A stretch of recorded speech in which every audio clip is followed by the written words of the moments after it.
1900s, 1930s to be exactly, 1926. And during those years the island didn't have anyone. Then the first ones that arrived here during the 1900s lived here for sure. So we're going to talk about that once we get up a little bit. But what I wanted you to notice is that nature provided them with this place to live. They didn't have to do much. When these people first arrived, of course, they didn't have many things. They didn't have a place where to live. So while they were probably building something else, they used this place in order to have their home. It was here in 1807. Then we had the governor of the Galapagos and the prison here during the 1800s also, until the late 1800s. Then the first people who really settled on this island were Norwegians. In the 1920s, there were several fishing boats on the area, whaling boats on the area. Galapagos was known for being a great whaling place and fishing place also. So this Norwegian fishing boat was in these waters, had a wreck, and then the survivors made it here to Floriana Island. When they made it here, of course, they thought this was a paradise on earth, and they thought that the best thing they could do is go back home, get some families, get some people, and then come back here and establish on this island, and then set up a fish cannon and whale oil plant. Factory, right? Well, they got back to Norway. They published these ads on first papers and journals and newspapers in Oslo. They convinced several families. They chartered a boat to come here, and they arrived here in 1926. Well, of course, with the permission of the Ecuadorian government to come and establish and set up this factory here. They came, they established very close to Post Office Bay. Post Office Bay is a very well-known place that has been used as a mailing place since the 1700s. And that is around the corner by the shore over there. So these Norwegians settled here, and there was a problem with their enterprise. They never thought about how far away these islands were from everywhere. So they couldn't commercialize their product. They were producing, but they couldn't commercialize it. Therefore, that enterprise failed. And just after a couple of years, most of them were gone already. They were back to Norway. Some of them stayed here. They acquired some land here. Others moved to Santa Cruz, and they also got some land on the highlands in Santa Cruz. So those were the first ones, the first real settlers here. They lived here for about 2-3 years, most of them, and then they left. Then, in the 1930s, early 1930s, I think it was 1930, in fact, or 31, we got couple from Germany coming here. If you have read the human history about the Galapagos, then you might know what I'm talking about. If you haven't, then this is new for all of you. This couple from Germany were a dentist, Dr. Ritter, and his mistress, Dora Strauss. They both had husband and wife back then in Germany. They left them, they got together and came here. Of course, they had a completely different philosophy of life. They just wanted to live in a place where nobody else could bother them. A natural life, if you want. They arrived here with almost nothing. Being probably one of the few things that they bought, their dentures. This is very funny. He was a dentist. He said, well, there's not going to be a dentist on these islands.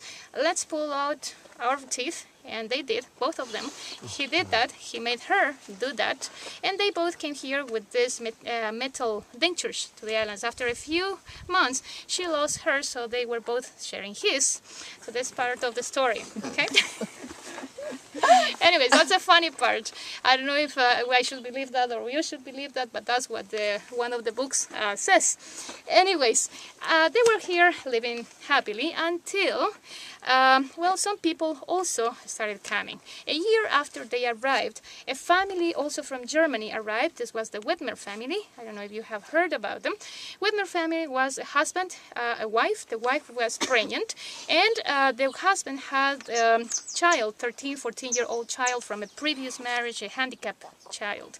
The first inhabitant of the Galapagos Islands who was born in the Galapagos Islands was their son, Rolf Whitmer, who was born on this place in Floriana. The Whitmers established here. They got some land.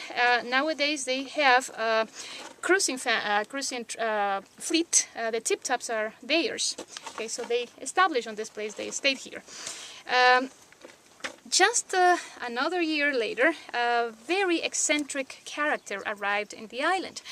This was a lady from Austria who called herself the Baroness of Galapagos. Starting with the Ecuadorian government was trying to have some Ecuadorians living here in order to not have anyone claim the islands or try to lease or buy the islands. There were several attempts during the 1800s and 1900s to do either one of those things: buy them, lease them, claim them, whatever. Although the islands have been already officially claimed by Ecuador in 1832.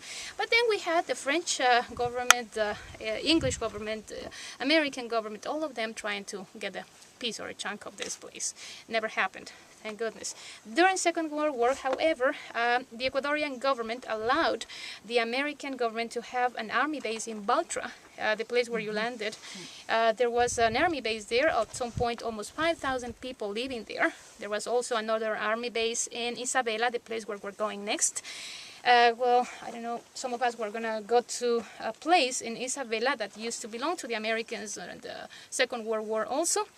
Right? So this is all part of the human history of Galapagos. A very interesting history also. So it's not only plants and animals geology, but also human history that make this place very special. Okay?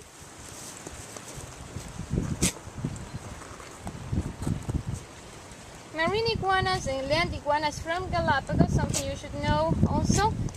Their ancestor, they have those Sally-like crabs that you're seeing right there by the shore. And as you might know, might not, crabs will pretty much change their shells several times during their lifetimes.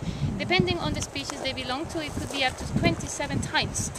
Of course, remember this is an exoskeleton. This is made up of chitin, right? They don't have an skeleton like we do inside, but outside. Now, the animal that is inside, the crab that is inside, will keep growing and growing, but the shell doesn't grow. At some point, this shell is going to be too small for the animal living inside. When that happens, then the crab starts fabricating a new shell when it's still inside this old shell. Then if you get to see a crab that is covered with something that looks like foam, like soap, stay there and just watch. And then what you're going to see, right here, we're missing a piece. Let's pretend this is it. Let's pretend this is here, okay? So this piece right here, on this portion of the crab, is what is called the opercle. The opercle acts like a door. So when the crab is ready to change its shell, this will open up like this, and then the whole body gets extruded from behind, leaving this shell intact, right? What you see here, for example, these are the membranes that belong to the eyes.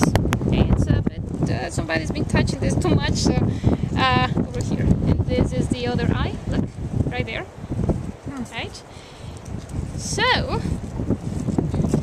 after it leaves this old shell, it will be a soft shell crab for the next 2 to 3 days. And I've heard that people eat that. It's a deli in some areas. I haven't tried it, I don't eat crabs, so I don't know, but I've heard that some people do. So those soft shell crabs will be hiding for the next 2 or 3 days because they are very easy to predate. They are very vulnerable at that point. So they will be hiding under rocks or nickel and other chemical elements as part of its composition.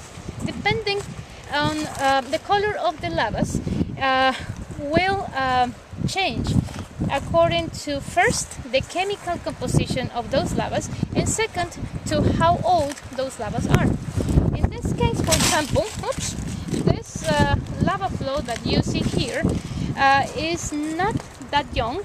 Therefore, there's been some oxidation. Most likely it has some iron, and therefore this brownish reddish color it has. If you go to a brand new lava flow, it's going to be quite black. Okay, so this first tells you that it's been here for a while. Okay, second, the kind of lava flow that you see here is something that is called an AA lava flow. There are 2 types, Ahoy Hoy and AA, here and in Hawaii. This, friends, let's take.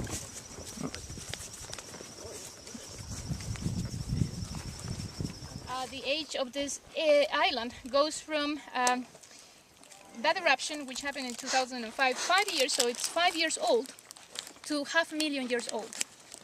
It's the second youngest island in the archipelago after Fernandina. Fernandina is the youngest. Okay. Something else you can see here, the two types of lavas that we have in Galapagos. You have two completely different lava flows happening right here. It's very, very clear the difference. Right there, you have something that looks like a highway. That is the Pahoehoe lava flow, the one that I was talking about yesterday when we went for that walk. Very smooth surface, kind of rocky intestinal lava flow. You can go walk on that one without a problem. But then everything else, in fact, most of it is what we call an lava flow, which has very sharp boulders. It's almost impossible to walk on that, right? Main difference, chemically speaking, they are still the same. Main difference is just the amount of gas they have. When a Pahoehoe lava flow loses a bit of gas, it becomes something like this. It breaks easily also, okay?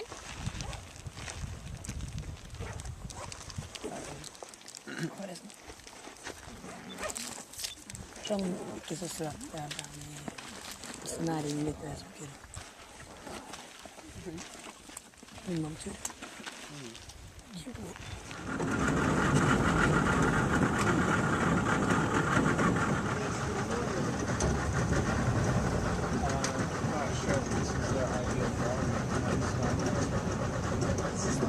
This is like their ideal growing location.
Pero lo otro, pon el seguro para que... Luego, allá más allá, hasta tu padre.